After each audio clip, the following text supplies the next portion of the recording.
Rabid, the remake, copyrighted 2018, although probably really released about 2019.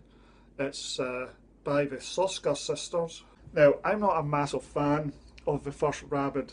I was surprised when I looked up my old review if I gave it 5 out of 10. I remember not liking the movie very much, but apparently I actually thought it was average. The remake is... it's okay. Visually it's quite a nice looking movie. It just seems very underpowered dramatically. It doesn't have much punch to it. It starts and it kind of meanders. I kind of looked down at the clock counter on the Blu-ray player, and it said half an hour, and it was like, but the story's barely started. Shouldn't this stuff be covered in something like 15 minutes? The story, the real story, really does take a while to get past the setup and into the actual content, to the real, what you would maybe class as the second act, i.e. she has now undergone the surgery and now things are going to happen. It takes a very long time really to get to the surgery. The script was written and the intensity and the dramatic power was at this level, and when we came to film it, obviously you're trying to either match that level or get above it, but this one feels like they only got this much. They just never quite got, they could just never quite land that punch, and so it's dramatically slightly weak. It doesn't quite add up and satisfy, and the end results are just, and I think I would describe it as some very minor pacing issues.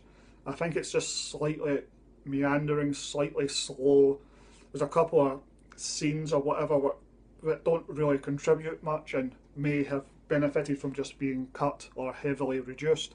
I'm thinking of when she's had the surgery and she comes back home, or to her stepsister or whatever she is, to her apartment, and she looks in the mirror and she takes off the bandages again, just to reveal what we have pretty much already seen, which is, now this is before the actual experimental surgery. The experimental surgery happens later, so she's just back from the normal hospital and she still has all the deformity. So she goes home and she takes off the bandages and she looks at herself in the mirror. The thing is, we have already seen this scene. She was in the hospital and the doctor gave her the mirror and she saw her face and saw what her deformity was. And so this, 5 minutes later in the movie, she goes back to the house, the apartment, and does it again. So it's just a repeat scene. As far as I can tell, it literally just repeats what has already happened. So it's redundant material. You could argue it adds something to the character or whatever, but really narratively it's fairly redundant. It doesn't really contribute anything significant. And that's what I mean by kind of it's slightly meandering.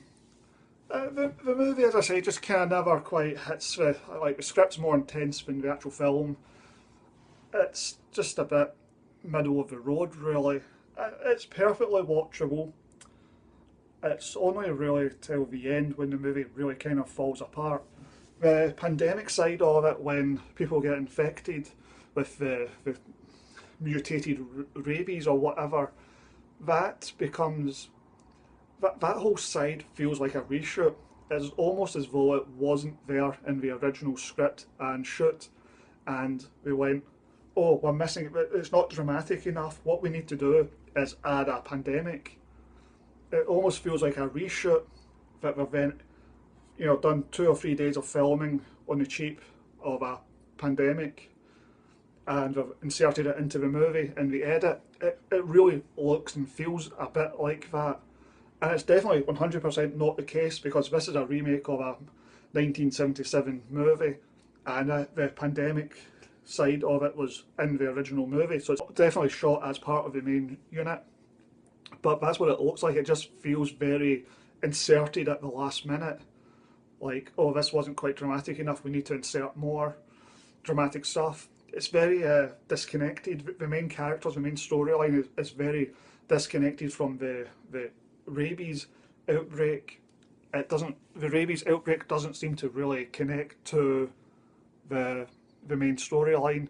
They hold a fashion gala, fashion show, and no one seems very bothered by the fact that, oh, there's this massive rabies outbreak happening over there.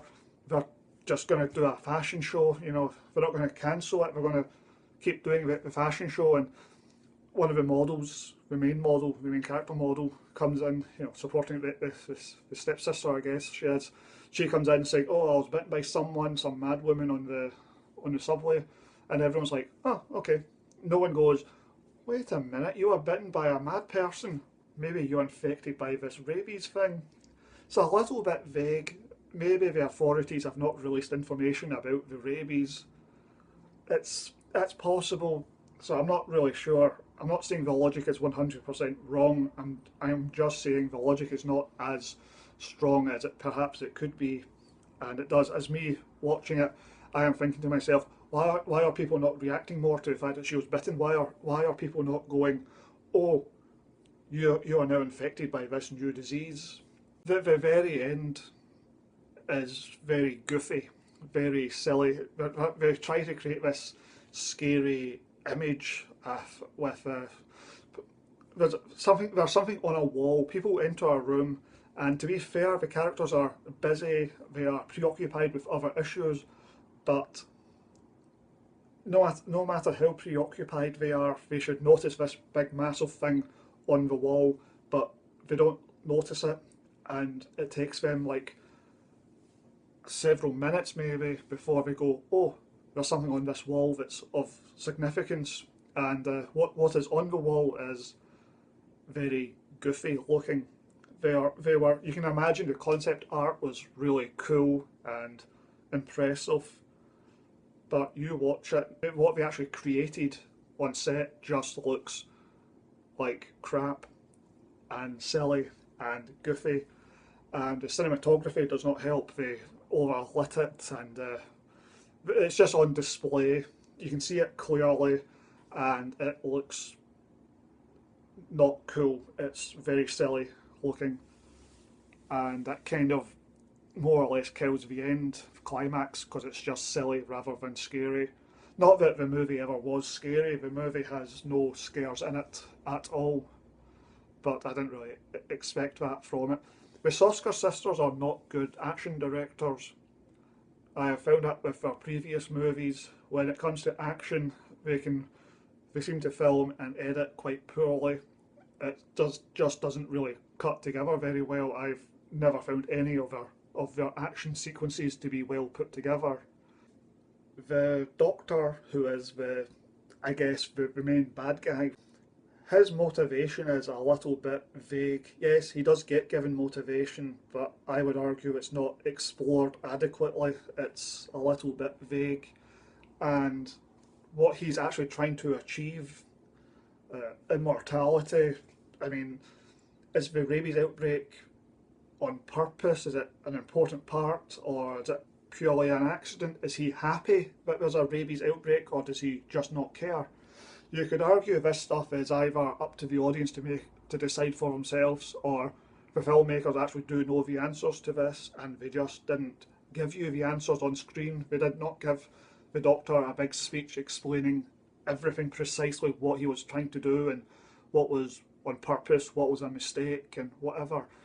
It's one of those things where I think personally, some people like movies to be well explained, and others like a big chunk of mystery at the end. There's basically two ways of doing this, two extreme ways. There's the David Lynch way or the David Cronenberg way. And David Lynch is, I explain nothing, it is whatever it is. I'm not going to explain it, I'm not going to justify it, it just is, and you make of it what you will. Then there's the opposite extreme, which is David Cronenberg, which is, and if you've ever read interviews with him, he knows precisely what's happening in his movies and why he doesn't. There's no mystery, and he will, in interviews, explain literally what is happening. You could say that the climax of Videodrome is a bit vague. What does it really mean?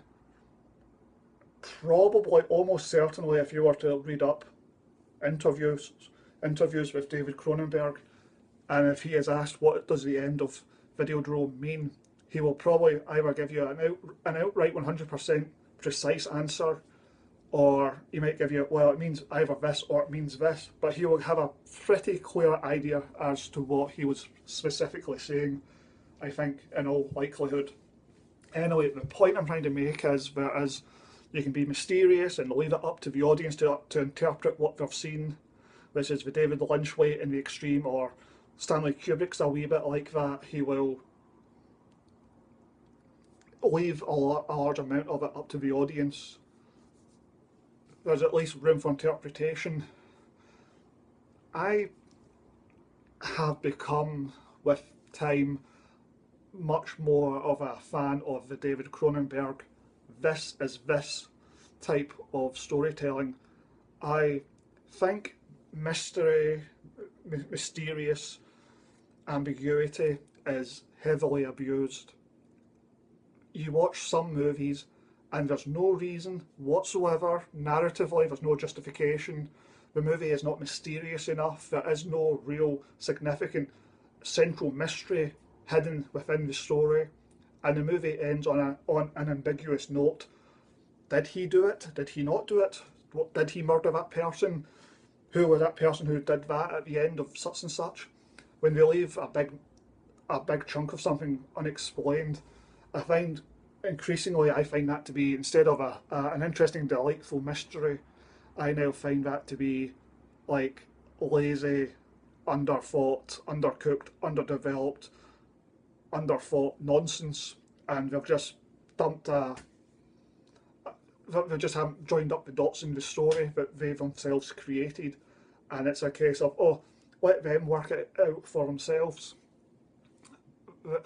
I much I do genuinely nowadays prefer when a film clearly says this is this, that's that. There's no room for interpretation. This is what it is. And anyway, what I'm trying to say ultimately here is that in the case of Rabid, the remake, there is no central mystery. It is not a mysterious story. There's no mystery at the end.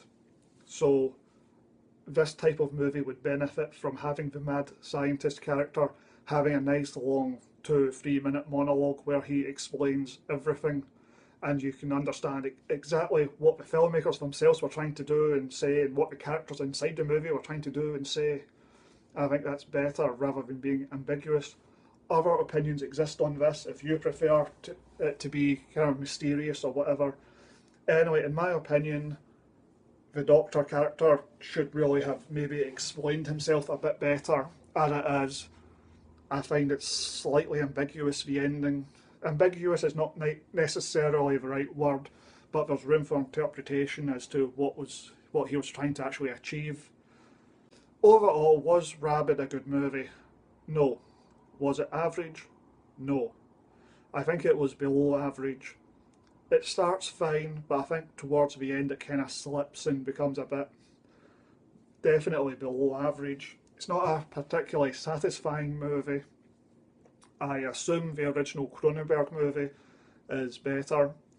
I would give the Rabid remake 4 out of 10 stars. And according to my paperwork, my records I keep of movies I've watched, I gave Rabid, the original movie, which I've only ever seen once, and it was about 6 years ago, and I gave that 5 out of 10. So 5 out of 10 means average, 4 out of 10 means below average. The Rabid remake is perfectly fine, it's solid, it's an unremarkable, solid, okay movie by and large, but it does kind of go down a wee bit towards the end. The pandemic side of it feels very tacked on, and the main characters don't seem to really react to that.